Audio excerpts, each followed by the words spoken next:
Kita lanjut ke produknya regulator oksigen dari brand Koike Medical, yang dimana kegunaan regulator ini untuk digunakan di tabung silinder atau tabung oksigen yang ada di rumah sakit ataupun di rumah. Dan untuk regulator kita ini beda ya dari regulator yang biasanya, yang dimana regulator itu menggunakan bola-bola untuk mengukur atau mengeluarkan oksigen dari tabung ke pasien. Dan kita di sini menggunakan angka yang numerik, jadi sistemnya angkanya itu sangat besar dan tinggal diputar yang di warna kuning itu. Dan untuk regulator ini dia awalnya di angka 0,5 liter dan untuk di maksimalnya itu di angka 15 liter.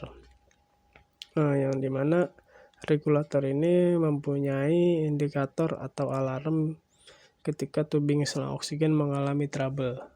Jadi ketika si pasien itu tidak mendapatkan oksigen karena selangnya itu ketindih atau kelipet, jadi regulator ini bisa mengeluarkan alarm pada humidifier-nya. Jadi si perawat pun jadi tahu ketika pasien ini tidak mendapatkan oksigen dari tabung tersebut. Dan untuk penggunaannya sangat mudah ya teman-teman. Jadi yang biasanya itu menggunakan kunci Inggris, tetapi untuk regulator Koike ini dia cukup pakai tangan sudah kencang. Jadi tidak perlu untuk menggunakan kunci Inggris lagi. Jadi ketika si perawat itu tidak perlu harus menunggu dari pihak IPRS atau dari security untuk mengganti tabung oksigen yang kosong ini dan diganti dengan tabung yang baru. Jadi perawat ini bisa menggantinya sendiri dengan menggunakan tangannya. Jadi tidak perlu untuk menggunakan kunci Inggris lagi. Yang dimana untuk keunggulan dari regulator tersebut seperti tadi saya bilang, yaitu angkanya itu putaran yang ada di warna kuning itu dan mudah dilihat untuk setting flow oksigennya. Dan untuk anak itu dia bisa digunakan di angka 0,5. Dan untuk tingkat akurasinya yang tinggi dan dapat mempunyai pegangan karet hijau atau hand grip. Jadi yang tadi saya bilang itu yang hand gripnya itu dia biasa digunakan untuk pelindung panas. Jadi karetnya itu yang perawat bisa putar untuk mengganti tabung oksigen ketika tabung oksigennya kosong untuk diganti dengan tabung oksigen terbaru. Dan untuk spesifikasinya digunakan untuk tipe tabung oksigen berulir, yang dimana tekanan inlet bawahnya itu 19,6 MPa, tekanan outlet bawah 0,14 MPa, dan tekanan primary goal 0 sampai 30 MPa. Dan berat tabung dan berat regulator ini yaitu 740 gram, yang dimana regulator ini biasa digunakan di tabung oksigen, di ruangan ICU, di ruangan perawatan PFV, di IGD dan mobil ambulan. Jadi regulator ini sangat bagus ya teman-teman, dan penggunaannya itu sangat mudah. Jadi ini beda dari regulator yang lain. Dan untuk regulator ini dilapis dengan baja ya, jadi lebih awet ketika ada benturan, lebih kuat dia sifatnya, dan dia itu lebih bagus dah daripada yang regulator lainnya. Yang untuk produk selanjutnya yaitu suction wall. Suction wall itu alat perawatan atau pengobatan untuk mengeluarkan cairan tertentu dari dalam tubuh pasien. Yaitu adalah seperti vakum ya teman-teman. Jadi alat ini digunakan itu biasanya untuk nyedot cairan yang ada dalam tubuh ketika kita dioperasi. Dan untuk botol penampungnya itu dia bisa menampung sebanyak 1250 ml cairan, sehingga cairan yang disedot itu dia tidak akan bocor karena linernya ini dia mempunyai zat solidifier. yang dimana solidifier ini berbentuk serbuk yang menyatu dengan linernya. Ketika ada cairan itu masuk, liner Z solidifier ini akan keluar dari liner tersebut. Jadi si Z solidifier ini fungsinya untuk merubah cairan tersebut menjadi gel, agar si perawat tidak jijik melihat cairan yang dikeluarkan dari dalam tubuh. Dan alat ini sangat mudah digunakan. Jadi digunakannya itu yang satu selang dicolok ke dinding samping tabung oksigen yang ada di atas kasur ruang operasi ya biasanya ya. Dan satu selang digunakan untuk masuk ke dalam tubuh pasien untuk menyedot cairannya. Dan di atas suction ini dia ada yang warna putih itu, dan yang warna putih ini dia itu tekanan. Jadi kita bisa ngatur tekanan sedotannya itu dari yang putihnya itu kita putar-putar, dan untuk maksimal itu dia di angka 60 kPa. Jadi dia bisa juga digunakan untuk anak. Jadi anak dan dewasa bisa digunakan dengan suction wall tersebut. Dan untuk sifatnya yang linernya ini kita disposable, karena ketika si jet solidifier ini sudah menjadi gel, dia tidak bisa digunakan kembali. Jadi mau tidak mau linernya kita harus ganti lagi yang baru, agar ketika nanti digunakan bisa dipakai lagi jet solidifier-nya. Dan biasanya untuk suction wall ini digunakan di ruang ICU, di perawatan VIP, dan di IGD. Ya, kita lanjut ke produk selanjutnya, yaitu suction yoke portable, yang dimana yang sebelumnya itu suction wall atau dia menempel pada dinding. Kalau untuk suction portable ini dia sistemnya bisa dibawa kemana-mana, selain menggunakan listrik juga bisa menggunakan baterai, sehingga lebih praktis dan mudah digunakan untuk di ambulan atau pada keadaan listrik mati. Dan untuk aliran vakumnya ini minus 24,5 liter per menit, atau tekanan vakumnya itu dari 0 sampai 60 kPa. Jadi bisa digunakan untuk bayi, anak, dan dewasa, karena untuk tekanan vakumnya itu sudah mencukupi untuk standarnya. Dan dari pompanya ini dia sifatnya bebas minyak kompresor, udara jenisnya yaitu pistonnya piston ganda yang digunakan, dan waktu pengoperasiannya itu yaitu 30 menit. Jadi untuk keunggulannya itu yaitu adalah desainnya yang modern, mudah dibawa kemana-mana, mudah digunakan, tegangannya kecil, dan daya hisapnya kuat. Jadi dia menggunakan baterai charger dan garansinya 1 tahun. Jadi kalau untuk suction yoke porta ini dia mempunyai aliran exhaustnya itu 20 liter per menit karena pompanya tunggal. Dan untuk kapasitasnya itu di linernya sebanyak 80 cc atau level penuhnya itu pada 700 cc. Ketika sudah di angka 700 cc ini dia tidak bisa menyedot lagi cairan yang ada. Jadi 700 cc ini adalah di angka maksimal untuk linernya. Dan untuk baterainya ada menggunakan AC 100 volt, yang dimana DC-nya itu 12 volt ya. Jadi itu dia menggunakan selama menggunakan adaptor dalam mobil, dalam sistem colok di adaptor mobilnya. Dan untuk waktu pengoperasiannya itu biasa digunakan selama 30 menit. Untuk suction ini bisa dipakai selama 30 menit ya teman-teman. Dan untuk waktu pengisian baterainya itu selama 3 jam. Jadi selama 3 jam dia bisa memakai selama 30 menit suctionnya ini. Dan untuk sistem kelembapannya itu kondisi operasi suhunya itu sekitar 5-35 derajat Celcius. Kelembapan relatif kurang dari 85%. Dan untuk kondisi pengisian charger di suction ini suhunya itu sekitar 10-45 derajat Celcius. Kelembapan relatif kurang dari 85%. tempat tanpa hujan, tetes dan embun, atau tempat yang bisa disebut itu tempat yang adem atau suhu ruangan ya. Dan untuk kondisi penyimpanannya itu suhunya itu harus minus 10 sampai 60 derajat Celcius. Kelembapannya relatif kurang dari 85% dan sama tempatnya tanpa hujan dan tetesan dan embun. Dan untuk dimensinya itu panjangnya 290 mm kali 235 mm dikali 175 mm, kurang lebih 1 mm persegi.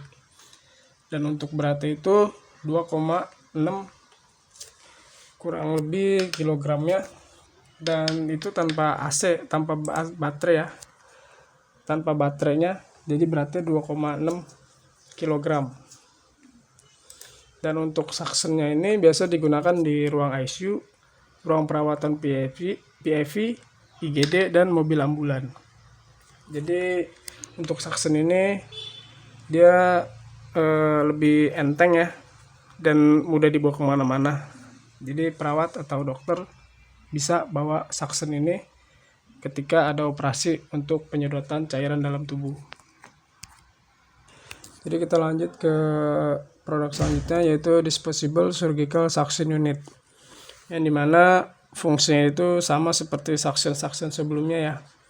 Jadi dia biasa digunakan untuk menyedot vakum atau memvakum atau menyedot cairan saat operasi.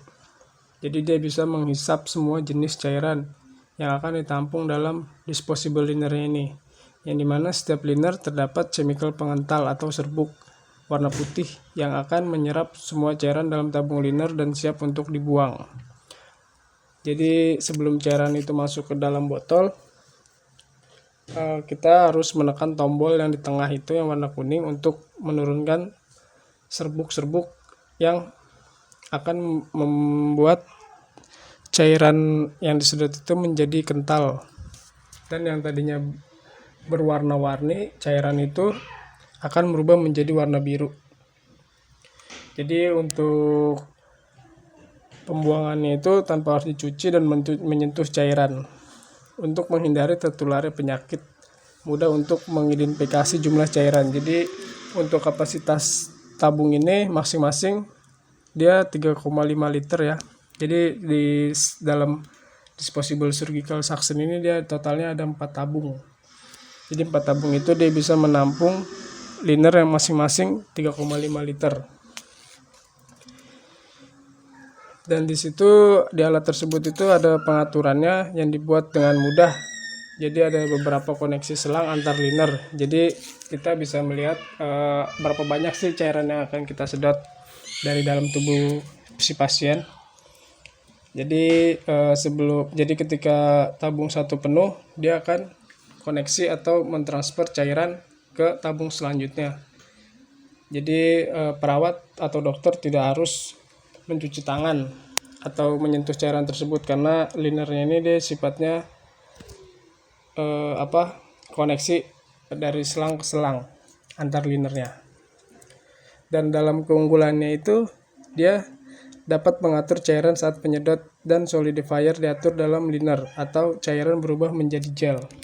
Ya, jadi ketika cairan itu masuk, kita bisa tekan tombol yang tadi saya bilang itu untuk menurunkan cairannya atau serbuknya. Jadi ketika cairan masuk, serbuk itu akan turun dari dinding-dinding atas, dan dia mampu beroperasi dari satu set ke pembuangan tanpa menyentuh cairan atau berkontak langsung dengan cairan yang akan disedot dari pasien. Dan mudah untuk mengonfirmasi jumlah cairan yang masuk. Jadi kalau misalnya kita butuh untuk menyedot cairannya dalam tubuh itu sekitar 1000 mili, jadi kita tinggal takar aja berapa kira-kira nih yang harus ditarik, yang harus ditekan untuk daya hisapnya sampai angka yang maksimal yang kita akan sedot itu. Jadi ketika tabung ini udah penuh di angka 3.500 liter, dia akan transfer sendiri ke tabung selanjutnya. Dan untuk pengoperasian itu sangat mudah. Jadi di pojok kanannya itu dia ada seperti puteran itu untuk daya hisapnya. Kira-kira kita butuh berapa banyak atau berapa lama kekuatannya untuk menyedot cairannya. Jadi dia mudah digunakan ya.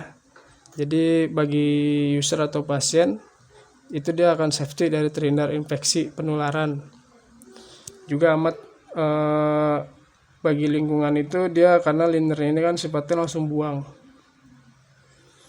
dan mudah dipindahin, dilengkapi dengan connection joint.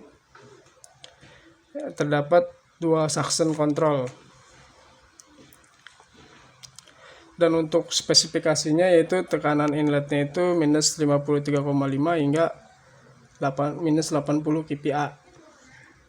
Dan untuk berat masing-masing dari liner ini ketika penuh itu kurang lebih 10 kilo. Dan dia mempunyai tabung, kapasitasnya masing-masing tabung itu 3.500 per liter. Yang biasa suction ini digunakan di ruang IGD dan di ruang operasi. Kalau yang tadi itu kita suction portable, dia bisa dibawa kemana-mana. Tapi kalau untuk yang suction hop disposable ini, dia hanya bisa digunakan di ruang IGD dan di ruang operasi saja. Ya, kita ke produk selanjutnya, yaitu CPAP atau Continuous Positive Airway Pressure, yang dimana alat ini biasa digunakan oleh orang-orang yang memiliki masalah pernapasan seperti sleep apnea. Ya, jadi CPAP ini bisa disebut adalah pengobatan non bedah yang paling efektif untuk obstruktif sleep apnea dan merupakan pengobatan pilihan yang pertama serta paling banyak digunakan untuk orang dewasa. Jadi sleep apnea adalah gangguan tidur di mana terdapat jeda dalam bernapas. Jadi untuk CPAP ini biasa digunakan ketika kita sedang tidur yang tiba-tiba napas kita terjeda, atau kita bisa menggunakan CPAP ini untuk pasien-pasien yang tidurnya ngorok ya. Jadi kalau ada teman kita atau saudara kita yang ngorok, kita bisa sarankan untuk pakai CPAP ini. Dan untuk saluran pernapasan terdiri dari hidung, mulut, dan tenggorokan, yang kemungkinan aliran udara yang membawa oksigen masuk ke dalam paru-paru dan mengeluarkan karbon dioksida dari paru-paru. Pada orang yang dengan obstruktif sleep apnea, saluran pernapasannya mengalami penyempitan atau menutup sepenuhnya sehingga memblokir aliran udara. Jadi ketika di tenggorokan ini, ketika kita tidur terlentang, itu dia akan turun di tenggorokannya, dia akan turun menekan ke otot bagian belakang. Jadi ketika kita tidur itu tiba-tiba napas kita susah atau sesak gitu kan. Nah, jadi bisa nih dibantu dengan CPAP ini. Jadi ketika CPAP ini digunakan, dia akan membantu mendorong oksigen agar si otot ini tidak turun ke bawah dan posisinya tetap stabil di atas. Dan untuk mesin CPAP ini bekerja memberikan aliran udara yang bertekanan melalui selang ke hidung, sehingga saluran pernapasan tetap terbuka.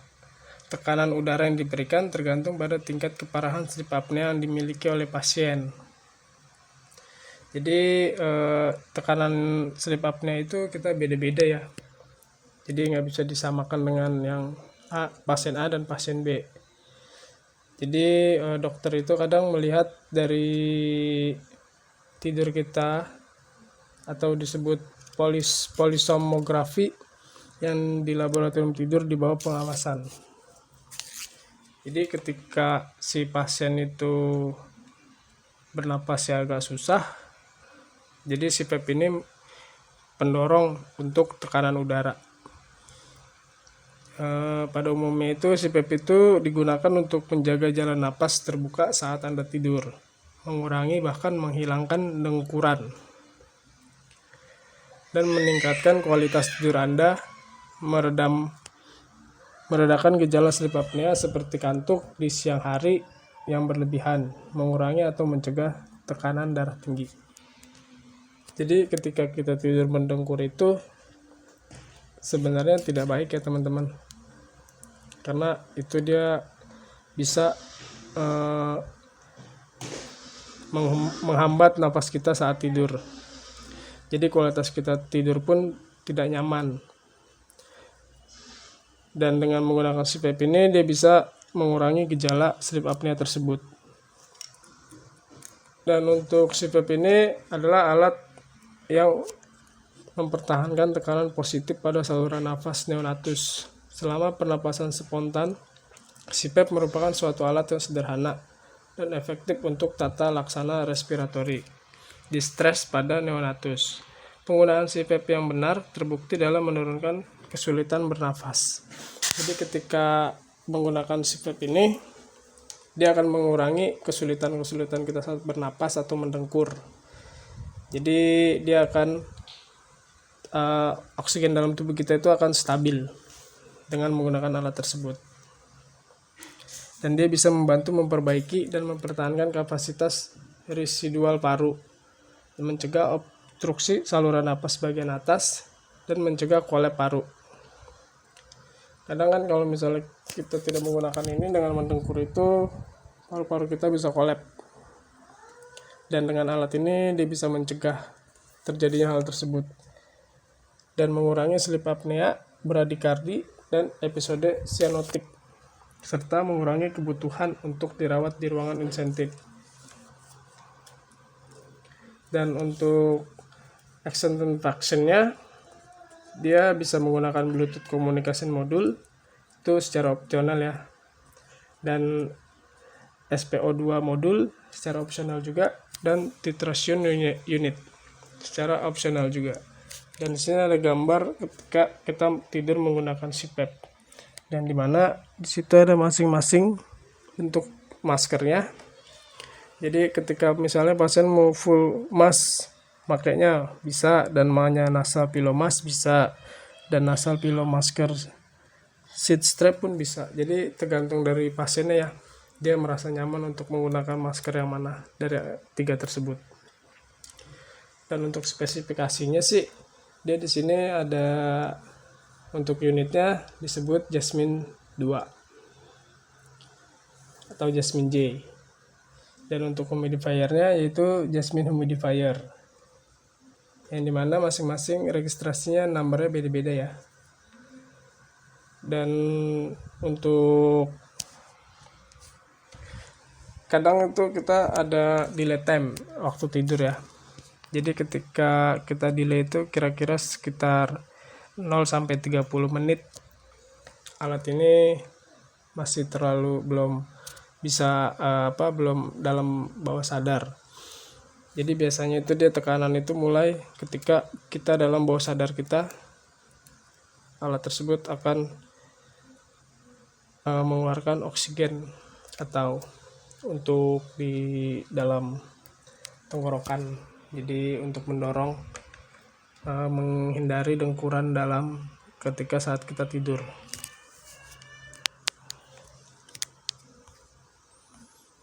Dan alat ini itu biasa digunakan pada, kalau di Jepang itu digunakan untuk pemain-pemain sumo, yang dimana pemain sumo itu badannya kan selalu besar-besar ya. Jadi rata-rata orang yang gemuk dan besar itu dia pasti mendengkur tidurnya. Jadi kalau teman-teman ada yang punya saudara atau teman yang seperti sumo, bolehlah untuk ditawarkan CPAP ini.